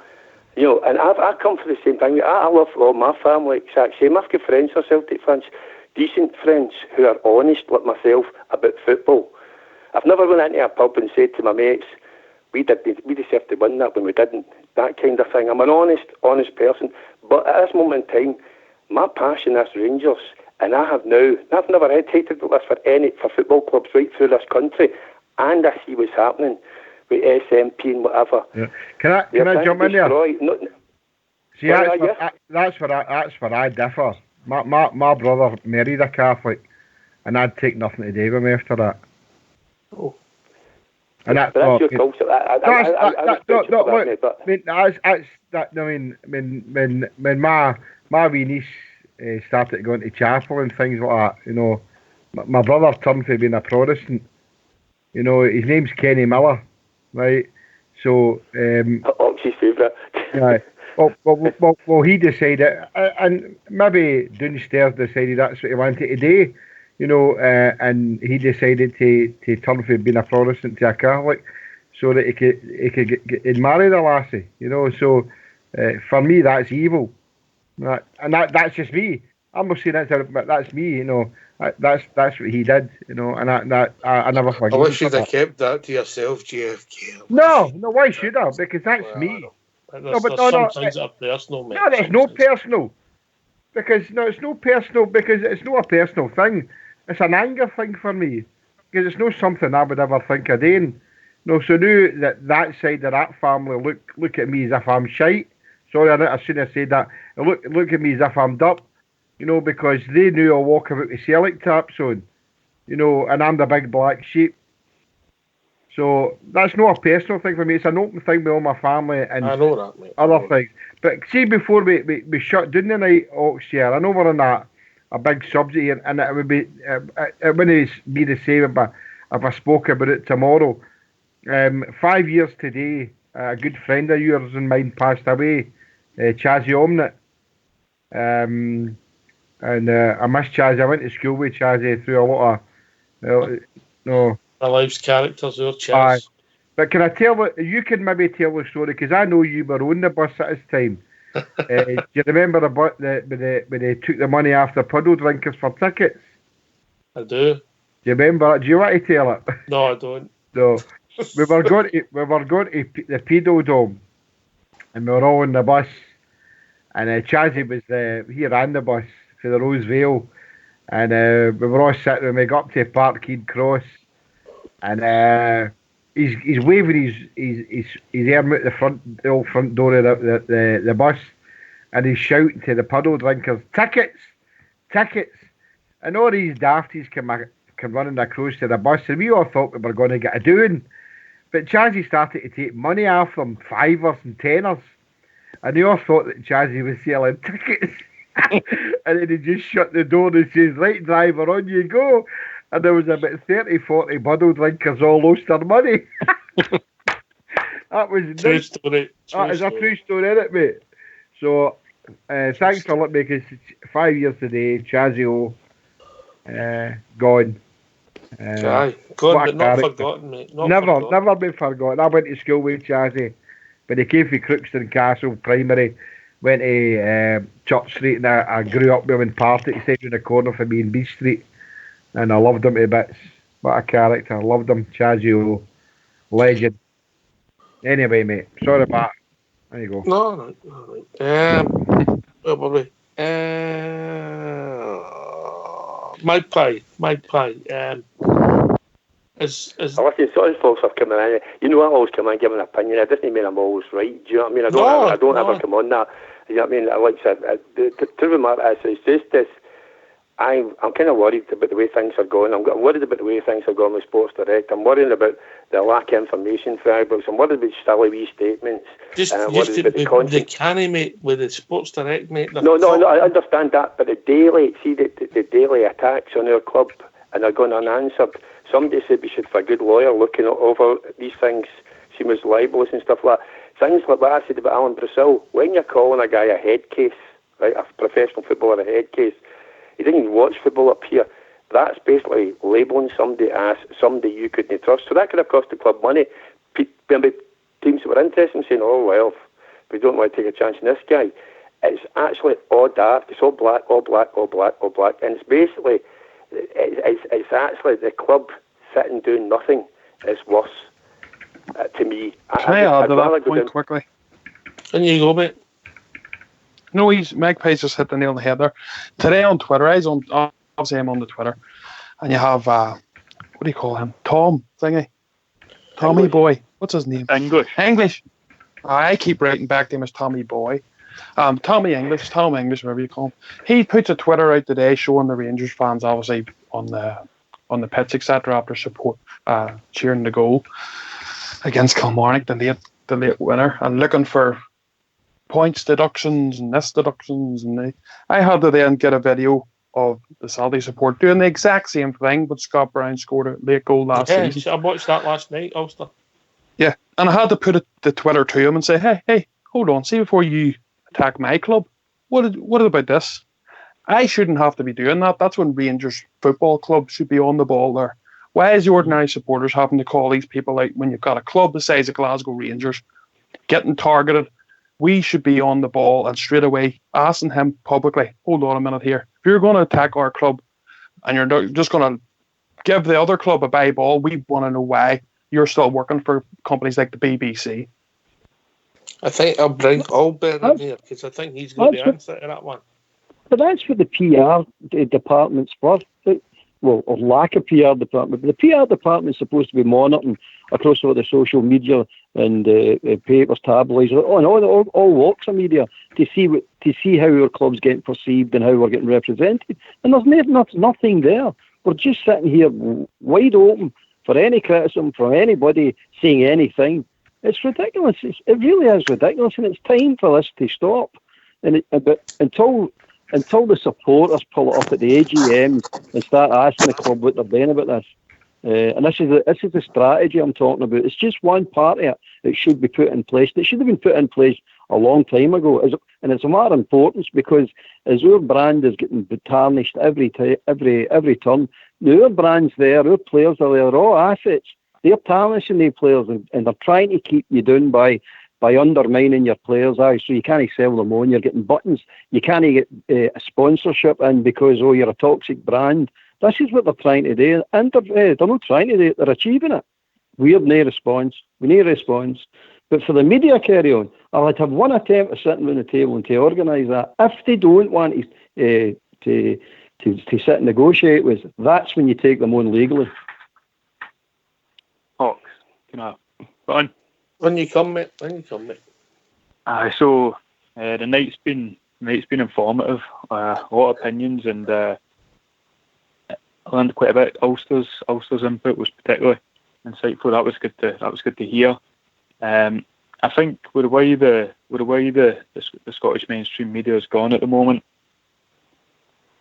I don't know what the strategy would be for the club in order to fight it. I don't have the answers. Maybe Jim Traynor needs to be the place with representation that's a bit more aggressive. Maybe it's it has to be more than that, but I don't know what that answer is. I think for myself anyway, I find myself just leaning more and more towards the Rangers fan produced media for now, whether that's yourselves, whether it's the boys I follow on Twitter, whether it's there's the other lads who produce radio content, the likes of Heart and Hand, Jersnet, etc. I find myself paying more attention to them and less attention to the mainstream media. And from an individual point of view, I think that helps. You're going to hurt the likes of the BBC when it comes to the viewership or tuning into their stations. So the club, on one hand, they've got to fight. They need to develop a strategy and see it through. But for fans like myself, I just see myself just going way towards the Rangers fans produced media and just abandoning the mainstream media. Yeah. Tapes, can I ask you a question? You seem like a level-headed guy. I've never had the pleasure of meeting you, but you seem like a level-headed guy, yeah? That could be said, aye. No, it's some of us on here who are no level-headed. Sit down, JFK, you're all right. I'm all right. Tapes, this, a lot of the stories, and you said it rightly so, the dam's burst. We all know it's burst, and they're trying everything they can with all their friends pulling on our favours to deflect everything. But we're in a war just now, so we have got to be smarter as a support.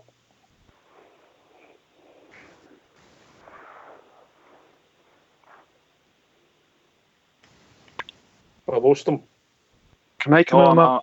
I'm listening. I was listening. We have to be smarter as a support. I'll go to Tapes and then I'll go right back to Ulster.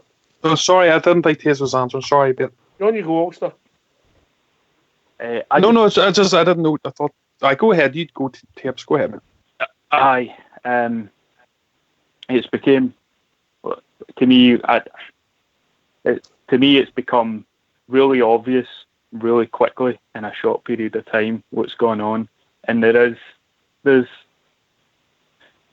play at work just now, and it's just become obvious. The media is being controlled in a way that's so obvious that it's made me decide to pay less attention to that, hurt the mainstream media, and basically put my attention into the Rangers fan created media. Mm-hmm. What else can I like to myself or other listeners? What can we do? What else can we do to help? Oh, that's a whole question on its own. That's another show, maybe at another time. But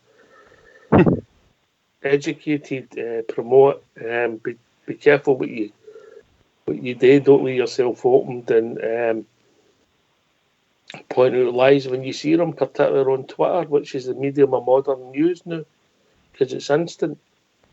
Ulster, last word of the night to you, mate. What a couple of hours this has been. Brilliant. Sad we haven't even go through it, to be honest, but we have to, because this is the way it is. We have to tackle these things. We can't leave ourselves open, I guess, and being attacked, I guess, any longer. I agree with Tapes there. I think it's time to start supporting our own things, our own podcasts, Rangers shows like this, the radio shows, blogs, etc. As I say, because I've done myself, started my own wee pod. Well, I am starting my own wee pod, inviting anybody from the Rangers support to come on, just chat about Rangers, about all the good work a lot of Rangers supporters do, and that's the way we have to go forward. Just bypass the media as much as we possibly can. As we say, we are the biggest supported club in Scotland, and if we aren't buying into these things, buying these papers or clicking these links or watching these TV shows, then that will hurt them in the pocket, and that's the best way you can do it. Well, can I thank everybody who's took the time to phone Rangers Radio tonight, everybody's on the panel, everybody's joining as a caller. Thanks to everybody in the lobby, and thanks for everybody listening all over the world. We'll be back tomorrow night between 9 and 11 talking about all things Rangers, and we might be talking about Barisic, Arfield, Murphy, Morelos, and whoever else takes your fancy tomorrow night. Take it away, Old School Blue.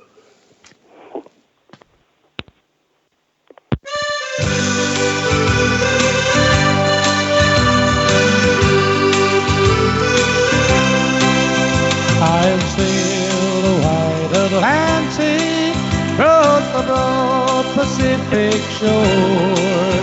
I've sailed around the stormy capes, I've heard the parties roar. I've flied the Indian Ocean, I've sailed the China Sea. Well, there's a sea back home in Scotland, means more than all the rest to me. It's the blue, yes, the blue sea of my brow. It's the greatest sight that I have ever seen. It's the blue, yes, the blue sea of my brow. And it happens when the orange beat the green. No more I'll sail the seven seas, no more I'll ever roam. No more I'll feel the urge again, I'm back where I belong. At 3 o'clock each Saturday, I'll join a happy throng with Rangers banners all around. We'll proudly sing this song. It's the blue, yes, the blue sea of my brow. It's the greatest sight that I have ever seen. It's the blue, yes, the blue sea of my brow.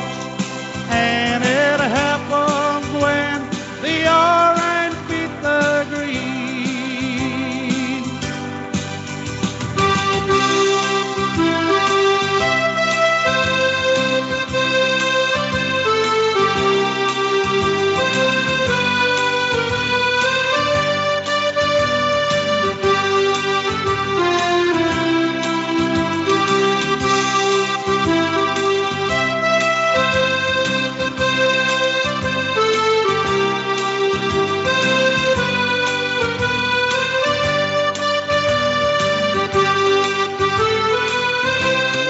It's the blue, yes, the blue sea of my brow. It's the greatest sight that I have ever seen. It's the blue sea of Ibra.